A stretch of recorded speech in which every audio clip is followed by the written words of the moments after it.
Nous allons donc écouter maintenant Bayram Balcı, qui est chercheur au CNRS, donc au CERI, à Sciences Po, et actuellement directeur de l'Institut français d'études anatoliennes, Georges Dumézil à Istanbul.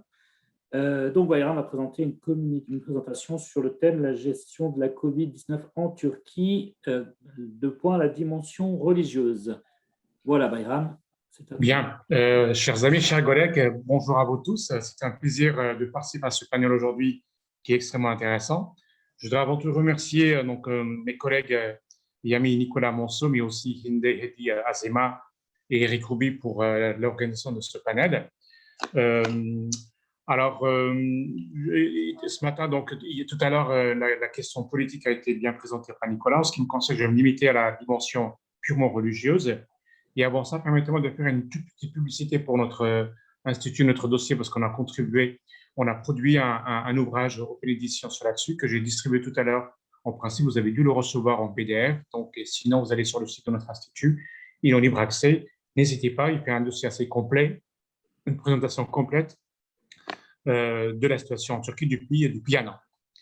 Alors, en guise d'introduction, j'aimerais dire en quelques mots pourquoi il est important de travailler sur le religieux et le Covid, pour au moins deux raisons. La première, c'est qu'en fait, on sait que historiquement, on sait que souvent, en cas de pandémie, de crise, de panique à ce niveau-là, se pose la question, le religieux a une place dans la mesure où les fidèles se posent la question pour savoir est-ce qu'on a été puni, est-ce que c'est un test, est-ce que c'est une explication par Dieu, parce que c'est notre comportement qui a été comme ça, etc. Donc ça, c'est une question que ce soit dans l'islam ou le christianisme ou d'autres religions, le religieux, par rapport en période de pandémie, a un rôle important à jouer. La deuxième raison, c'est qu'en fait, qui dit religieux dit aussi mobilisation, masse, fidèles, rassemblement. Et à ce titre, le religieux, les clercs, les autorités religieuses peuvent avoir un rôle, une contribution majeure dans le dispositif de lutte contre la pandémie. Et c'est ce qui s'est passé dans tous les pays qu'on a pu voir. Laurent en a parlé tout à l'heure, et j'ai aussi le voir en ce qui me concerne pour ce qui est de la Turquie.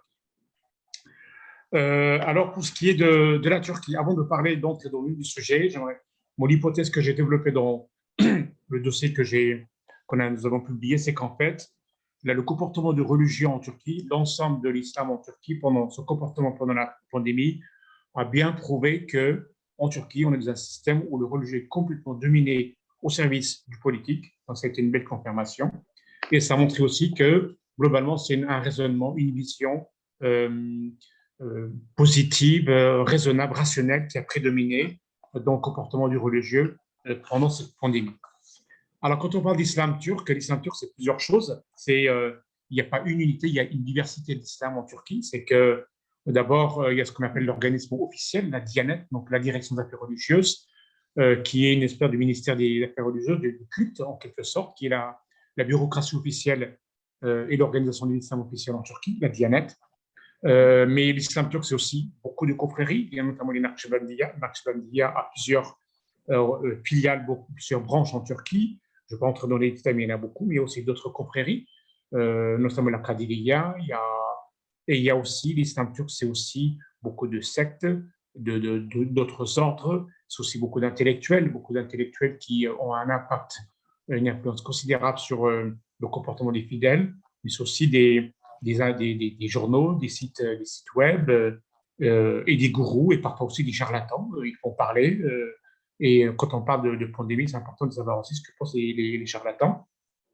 Et en fait, ce qui s'est passé, c'est qu'en fait, là, le comportement du religieux, dans une large mesure, ce qui s'est passé, c'est qu'on a pu voir qu'au début de la pandémie, et ça continue à se préserver aussi un peu, on en trouve aussi un an après la pandémie, c'est qu'en fait, certains ont eu un comportement qu'on pourrait associer dans ce que j'appelle les théories du complot. C'est-à-dire que c'est quelque chose qui a été monté dans un laboratoire, conçu par des méchants, probablement par des juifs ou des croisés pour faire mal aux pauvres musulmans, etc. Mais inversement, on me dit aussi que c'était, quand on a vu qu'en fait, ça touchait beaucoup les pays riches, notamment les États-Unis, que c'était aussi, au contraire, c'était quelque chose d'inventé pour punir l'arrogance de ces grands méchants occidentaux. Donc, il y a eu différentes sortes d'interprétations dans ce style de théorie du complot. Et en fait, ce comportement, cette explication dans un cadre du complot persiste aussi aujourd'hui par rapport à l'explication par rapport au comportement vis-à-vis du masque, vis-à-vis du vaccin, etc.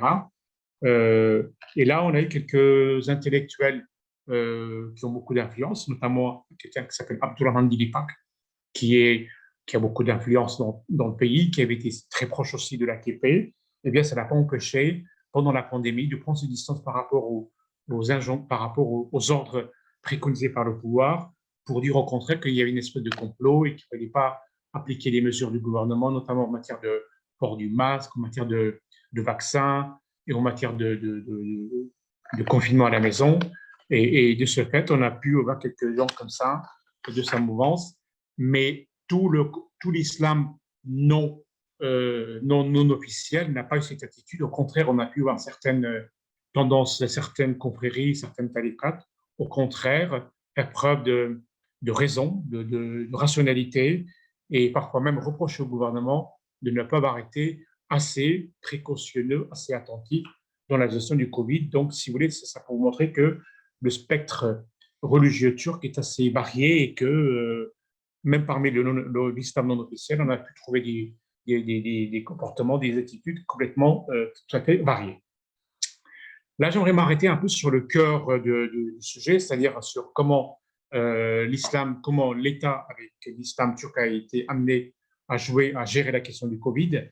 C'est qu'en fait, assez rapidement, dès qu'il y a eu les premières mesures au mois de mars l'année dernière, tout de suite, la Diyanet, donc la Diyanet, c'est quand même quelque chose de colossal en Turquie, c'est un ministère, elle a quand même 85 000 ou 90 000 mosquées en Turquie, 130 000 employés, c'est quand même pas rien.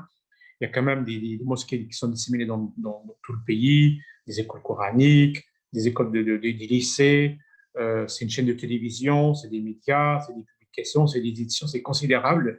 Assez rapidement, la Diyanet s'est mobilisée pour qu'il y ait un comportement, pour travailler avec le ministère de la Santé et avec le pouvoir politique, le ministère de l'Intérieur, pour qu'il y ait un confinement. Donc, fermeture des mosquées, arrêt de toute forme de pèlerinage à la Mecque et à Médine, Umrah, interdiction, Hajj aussi, mais aussi les pèlerinages aussi à l'intérieur du pays, parce que quand on parle de pèlerinage, on imagine qu'il n'y a que la Mecque et la Médine. En fait, non, il n'y a pas que ça. Il y a aussi les pèlerinages de substitution, il y a les mausolées. En Turquie, dans un pays, un islam très marqué par le phénomène de tariqat. Il y a beaucoup de lieux de pèlerinage. À Istanbul, il y en a des dizaines. À Menzil, à Adiyaman, il y en a beaucoup. Dans le sud-est de la Turquie, où je suis allé il y a quelques semaines, là aussi, il y en a plein. Et on a pu voir à quel point ça a été complètement déserté. Donc, il n'y a plus de pèlerinage, il n'y a plus de rassemblement.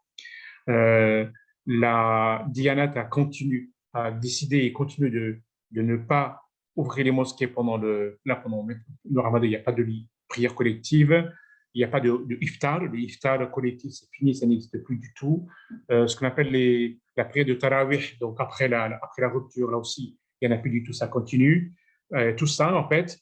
Et là, le point sur lequel j'aimerais vraiment insister, c'est qu'en fait, la Diyanet, déjà, c'était quelque chose qui était reproché à l'AKP, de trop utiliser comme courroie de transmission, comme outil, comme instrument de domination la Diyanet. En fait, ça s'est renforcé.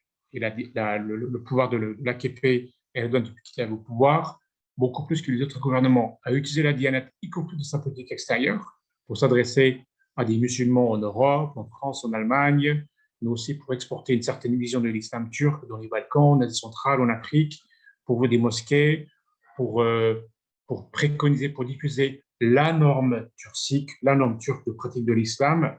Et en fait, avec l'AKP, ça s'est renforcé d'une manière considérable. Et là, pendant la pandémie, ça a été encore beaucoup plus fort. C'est-à-dire qu'on avait l'impression en fait, qu'il y ait un mariage vraiment entre le religieux et le politique, travailler ensemble pour qu'il y ait une application stricte des mesures de confinement qui ont été décidées par le gouvernement. Et d'ailleurs, d'autres débats ont été aussi importants dans cette question-là. Tout à l'heure, je crois que Laurent a parlé de la question de martyrs, shahid. Est-ce que le personnel de santé qui meurt pendant la pandémie, ce sont des shahids ou pas? Il y a un débat assez important, assez houleux. Et en fait, on a décidé en fait que la DNAT a décidé en fait qu'il y a deux types de shahids. Il y a ceux qui meurent sur le champ de bataille, qui sont incontestablement des shahids. Puis il y a aussi ceux qui meurent pour une cause noble. Ça, c'est le cas des personnels de santé. Et là, sur décision, sur ordre, sur décision du personnel religieux, on peut les déclarer, on peut les décréter comme shahid. Et c'est ce qui a été décidé en Turquie. Par ailleurs, quand on parle de la dianette, du comportement religieux, c'est qu'en Turquie, l'autre chose à retenir, c'est qu'en fait, on a pu voir à quel point c'est dans une large mesure, c'est vraiment la version, l'explication, le comportement rationnel qui a prédominé. Et à tel point, en fait, que parfois, des personnalités religieuses, quand même, c'est-à-dire que l'AKP, Erdogan, c'est quand même l'islam politique, il est issu de l'islam politique, très proche des frères musulmans, qui essaie de mettre en place une pratique d'islamisation des mœurs, des comportements, même des institutions à certains égards. Et en fait, malgré cela, pendant la pandémie, certaines franges de l'islam turc ont reproché à Erdogan de ne pas avoir été suffisamment strict et d'avoir été un peu trop, même trop musulman, trop attaché à la pratique de l'islam.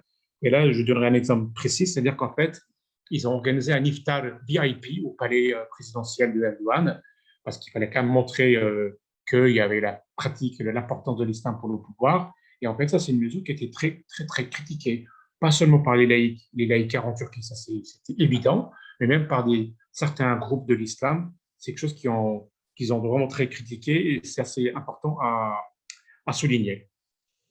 En guise de conclusion, donc à l'heure actuelle, en fait, la Diyanet continue à travailler d'une manière assez efficace pour qu'il y ait un respect du confinement, des distanciations et de toutes les mesures qui ont été prises par le gouvernement pour éviter qu'il y ait une trop diffusion de la pandémie. Et en fait, on a l'impression en fait, que la presse turque, dans une large mesure, elle respecte les injonctions, elle respecte les recommandations de la Diyanet et de tous les imams du quartier, et qu'on on a pu voir à quel point il y a une espèce d'harmonie entre le pouvoir politique et le pouvoir religieux pour une gestion efficace de la pandémie. Ça ne veut pas dire que c'est efficace à 100%, parce qu'il y a quand même des choses qui sont difficiles à contrôler. Et je dirais que la coopération se poursuit sans trop d'heures entre le pouvoir politique et le pouvoir religieux en Turquie. Merci beaucoup. Je ne vais pas être trop long. Je crois que je suis resté dans les temps qui m'est imparti, mais je serai prêt à répondre à vos questions à la fin de ce panel et merci beaucoup encore. Merci Bayram pour ta présentation.